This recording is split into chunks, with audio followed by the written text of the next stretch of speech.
We attend concerts and big parties thrown these days, all in name of weddings. But how come after spending so much money running into millions and having our moments, these youths are finding it difficult to sustain their marriages? This is what we'll be discussing on the show with our certified relationship coach, and we'll also be looking at the social media factor and how it affects marriages, as well as getting the ingredients to sustaining a long marriage. So don't go anywhere. I'm your host, Mandy, and this is Deep Dive, exclusive to My Color TV. We'll be right back.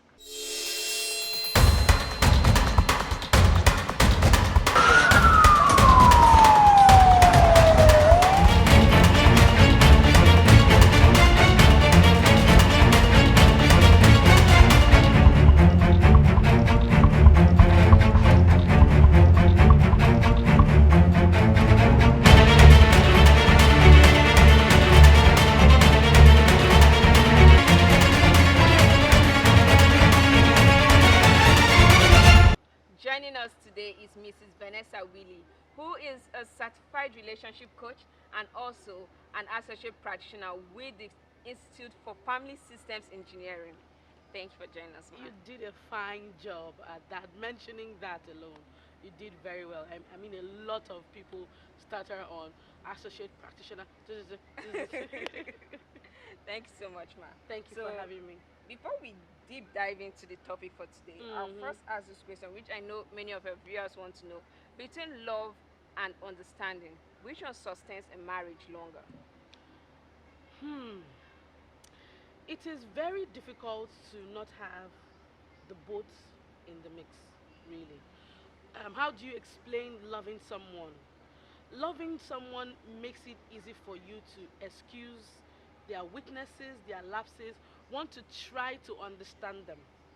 So I think you can't really do without them. But if you're asking me a personal question, I would choose understanding. Okay. So we are talking about the divorce rate, the fact that youths or young people are finding it difficult to sustain marriages. So from your experience, what would you say is the biggest reason or causes for the high rate of divorce we have in our society today? Okay, there's a lot that has to do with like every other thing that the present day young person is dealing with, which is not taking time to understand how things are done and just want to really quickly just get this thing.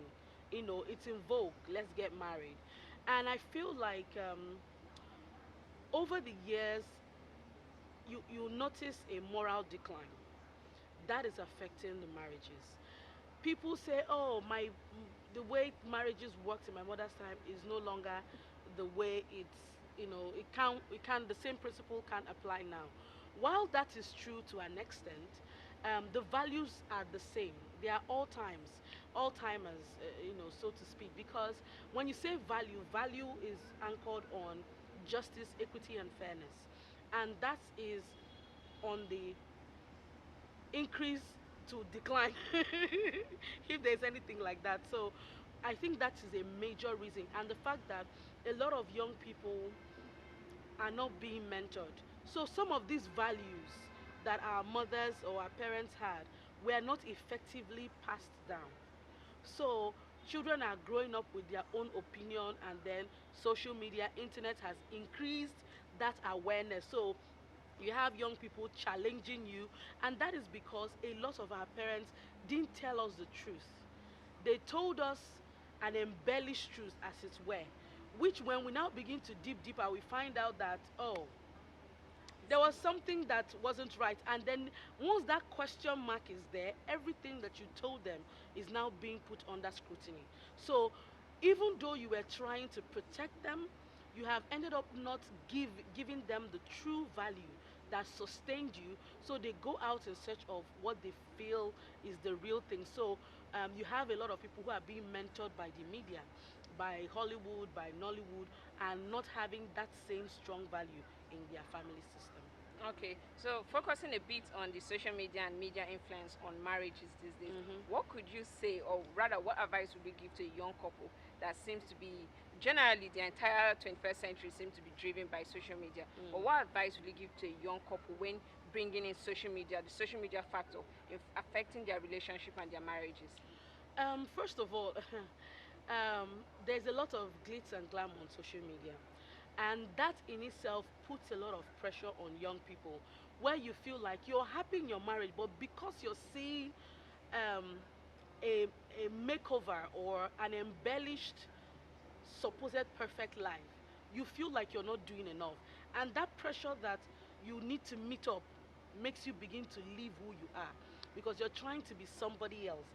And your spouse is looking at you like, this is not the person I got married to. Do you understand? So you have that conflict consistently. I feel like young couples, statistics have proven over time that the first couple of years in every marriage is the most challenged.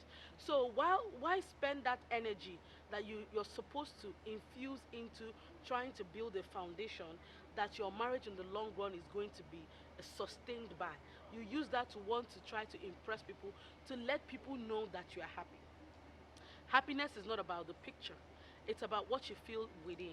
So you see people who are happy on social media, but their lives are miserable. I mean, why?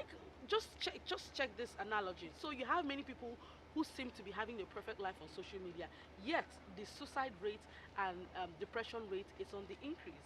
That's to tell you that people are very good at cover up, Masking masking your their pain. problems, yeah. So their social media is like, and in their head they're like, so you see that conflict. So I would say that apart from marriage, social media is something that needs to be followed with a lot of caution.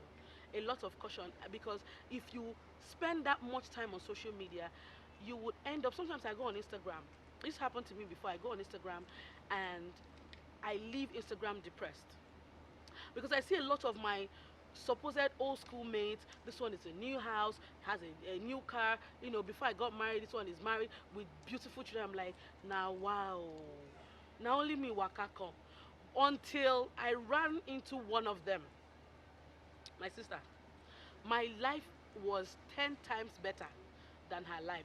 In fact, where she used to take picture is a cousin's place on the island. So she goes there, she takes pictures, and you feel like everything is okay. In fact, as at the time when I met her, she was trying to raise 100,000 so that she can pair with someone to share a room somewhere in Costain, in Lagos. Wow. So I'm like, and I was killing myself. So it gave me some sense.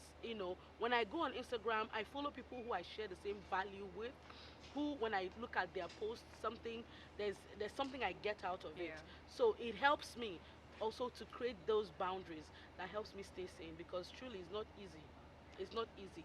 There's a lot of vanity being sold on On social social media. media space. Mhm. Okay, you mentioned something about the toughest period of marriages are Mm. between the early stages, Yes. between the first year Yes. and a certain number of years. Mm.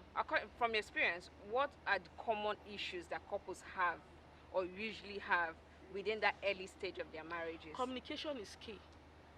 Communication, you now find out that the person who you thought you knew, you don't quite understand or know. Communication is key. Sexual life. Let's say you got pregnant the first few months you got into marriage. Now you're having to deal with understanding all the hormones, the hormone changes. Some come with, I mean, 5 months of not wanting to be. You don't even understand how you feel. All of that affects the marriage. Also, we are a reflection of our experiences, especially our childhood experiences, where we're coming from. So you see two people with different backgrounds coming together to want to try to build. There's a lot of pruning, and that pruning, it's not easy. So I like to eat breakfast at 10 a.m. And my husband is coming from a family where 7 o'clock they've had breakfast. So to me, I'm washing and cleaning, and he's like, "What is going on here? They know they chop for this house." And I'm like, it's just 7 o'clock," and he's like, 7 o'clock. Those little fights, and if not properly managed, conflict resolution is another issue where couples have um, conflict, like tension. When couples were not friends, it becomes more difficult to manage those conflicts. So something that was really little now become, a mountain is made out of a molehill. And then the interferences of in-laws. Boundaries is very key. If you get into marriage without having to set clear boundaries, such that your mother-in-law or your father-in-law, your brother-in-law doesn't show up, or even your own sibling don't show up without prior Notice. yes, prior notice. Some of these things can cause tension. And if you now have a nasty sibling, I mean, we all have one sibling that, I mean, it's a handful, just shows up, and then that nastiness, you understand it because it's your sibling and you can excuse it. But for your spouse, it's too much. The person is having to deal with understanding you, and then now you're bringing an excess baggage to it. So many of these things are one of the reasons that cause conflict. And then when you have dated someone for too long, and you know you're probably having sex, now you're married, your sex drive just see finish, familiarity now sets in. So, and the person is, and it happens a lot for women. They feel like, so finally, we got here, and they let their guard down, and all of those things that were crazing the guy are just gradually dissipating, and the guy is wondering what's going on here. So these are some of the issues, that Okay. reasons for conflict in Okay. I have to ask. A lot marriages. of people say, a lot of people bring in the God factor towards Mm, preparing for marriage. As mm, a certified relationship coach, would you mm-hmm. say that has an effect towards the sustenance of marriage long run? Mm. It's funny. If you're a spiritual person, it should affect every area of your life. You don't become spiritual when you're looking for a husband or when you're looking for a wife. If God is a part of your life, He should be a part of your life from when you're making business decisions, when you're choosing your friends, when you're even choosing to relocate, everything that has to do with you, the way you relate with another human being, it makes it easier for you because when you're in that state with God, you're more in tune with His directives. So He's leading you and telling you, oh no, this is not the right person for you. Not because that person is bad or God doesn't think, has given up on the person, but you're not compatible with that person. So, that directive is there. But what I see happen is that people live the way they want. The moment someone shows up and there's some kind of seriousness, they begin to jump from one prayer house to another. See for me, if this person is my My husband, husband. and you enter one chance without a shadow of the doubt. But I mean, marriage is a combination of spirituality and wisdom. But what you see, what a lot of spiritual people do is that they put all the responsibility on spirituality and no effort in exercising wisdom or wanting to learn. I mean, I had an incident one time. The lady, they were trying for a child, okay, and then they came in and they were complaining. The man is complaining that he doesn't have enough sex, and the woman is like, sex is just for having children. In fact, before they have sex, they will kneel down and pray, and then when they finish having sex they ask for forgiveness. So the thought of that just makes the man not interested in wanting to do anything. So they've been married for a year and 6 months as at the time, and in that a year and 6 months they've only had sex 3 times. So, and the lady, to her, she feels like this thing is too disgusting. I shouldn't get involved in it. And do you understand where I'm coming from? So there should be a balance to this thing. I mean, marriage is sweeter if you have God in it. But I mean, unbeliever marry themselves. They deal with themselves. There are unbelievers marriages that they are compatible and things are working for them. And there are people who are spiritual who things are not working so much for. So there has to be a balance. Okay. Knowledge, spirituality, and all whatnot. Okay. Before we round up, what advice do you have for young people that are eager to get married? First of all, I would say you can't separate your self esteem from your choices. In fact, your choices are a reflection of your self esteem, whether it's high or it's low.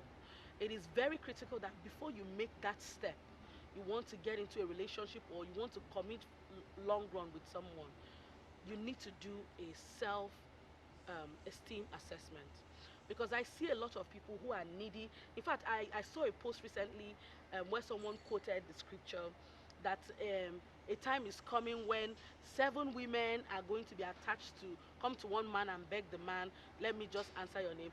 Yes, it was in the scripture, but that is a misquoted scripture. So you see the women, they are under pressure looking to be married, and anything is okay. And then when they now settle in, they now realize that, come, my life was better off, as a single person than being married to this person. I was just pushed by the society. That was a curse on Jerusalem at a certain period when they rebelled and all of that. I can't even go into all the theology, but that is not the truth of reality in this day and time if you work with God. So you need to build your self-esteem. It is very critical. If you have scars, maybe excess baggage from your previous relationship, hurt, abuse, those emotions need to be sorted out. If not, even when you're standing before the right person, you will self sabotage that relationship. And then lastly, if you are choosing to make that decision, I think it's very critical that you see a professional counselor, not your brother or your sister who is going to give you, or even your pastor. That is not to say it's not good to see your pastor, but some pastors are not trained. They would advise you from a biased point of view. I have a particular case where a pastor encouraged a girl to marry even after she caught the guy cheating. The lady is 3 years in marriage now, and she's miserable. 3 years feels like 30 years to her. So you understand. So you need to see a professional to evaluate this relationship for you, and if there are things that you need to work on, the person is laying the cards for you so that you know, koro koro I, that I'm entering this marriage and I'm going to have to deal with this. It gives you a certain level of preparedness to handle, the unknown that comes with marriage. Okay, ma. Thank you so much Thank you so for much for being a having part me. of this conversation. Thank So, you. if anybody having issues in their marriage or relationship wants to reach out to you, how can they get through to you? Very simple. You can do that via email or on social media. The Talk Okay. with Vanessa.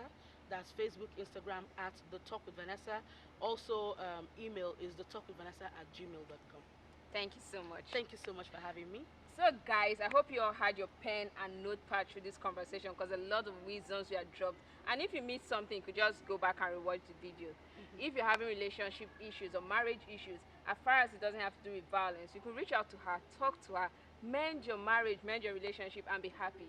If you have any comments on this particular conversation or you have a topic you want us to discuss on this show, you could drop in the comment box below. And remember, happiness is key.